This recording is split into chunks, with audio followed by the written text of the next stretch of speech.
Now, one of the most annoying issues I have with a lot of fantasy is that travel is shoved aside. I mean, travel by magical means, it's a nice solution, but is it a very good one? Yes, if you want to store to get somewhere in the next century, it is necessary.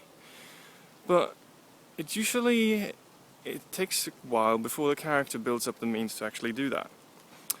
And before then, traveling is tedious, boring, time-consuming, energy-draining, and just a mess. Well, the character leaves a mess. And a lot of writers get it wrong. They underestimate how much energy it takes to travel and how much time it takes to travel. You don't get very far in a day. In a few hours, no. This forest, as you can see, it has a road like that. It takes me about 20 minutes to get from where I live to the forest. And it's not that far off.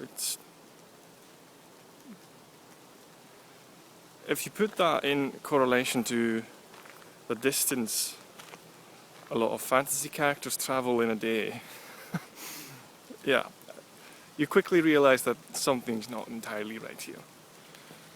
And that is why I recommend that you, as the author, try it yourself. Get a feel for what it's actually like to travel.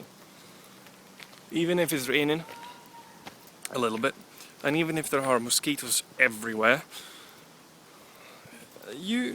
it's worth it. No pain, no gain, no suffer, no, I don't know.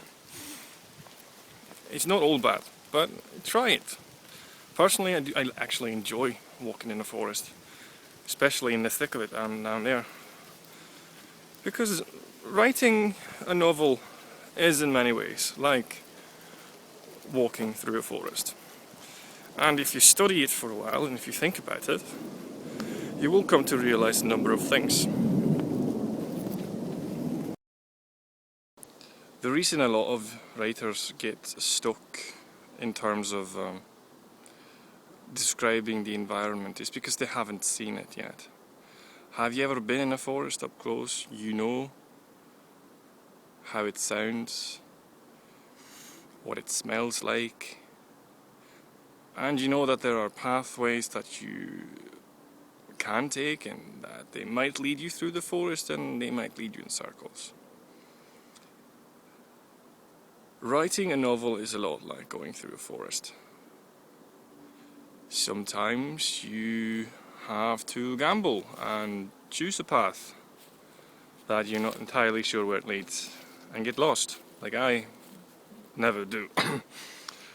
But it's also important to not focus on specific trees, Joe. If you fail to see the forest for the trees, you'll never get your entire novel done. So next time I'm in the forest, Joe, I'll bring your perfectionist with me and he can get lost and I'll leave him here. Deal?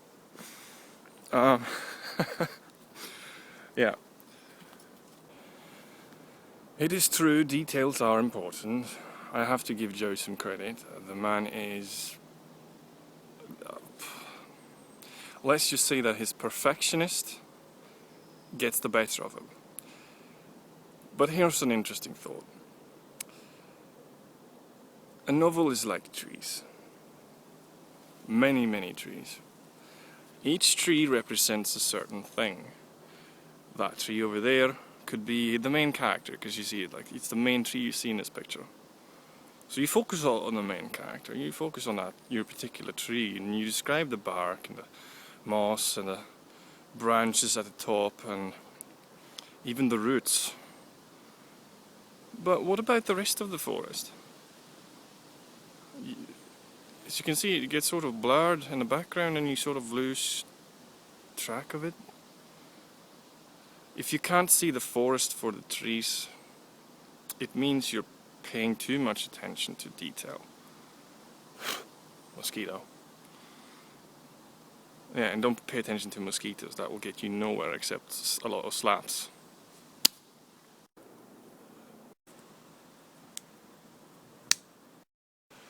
Sometimes you have to destroy in order to create something. It's just a simple truth. Sometimes your character just isn't what you hoped. Sometimes a city just needs to be demolished in place of something better. Sometimes it's an outdated concept. Sometimes you're just way too attached to a certain tree. I'm looking at you, Joe. Where are you? Sometimes you just need to cut some trees in order to create a better forest. Sometimes your trees just isn't good enough. Sometimes you have to paint the forest first. And when you have all the trees, you can start adding detail to them. I know, mind-blowing concept.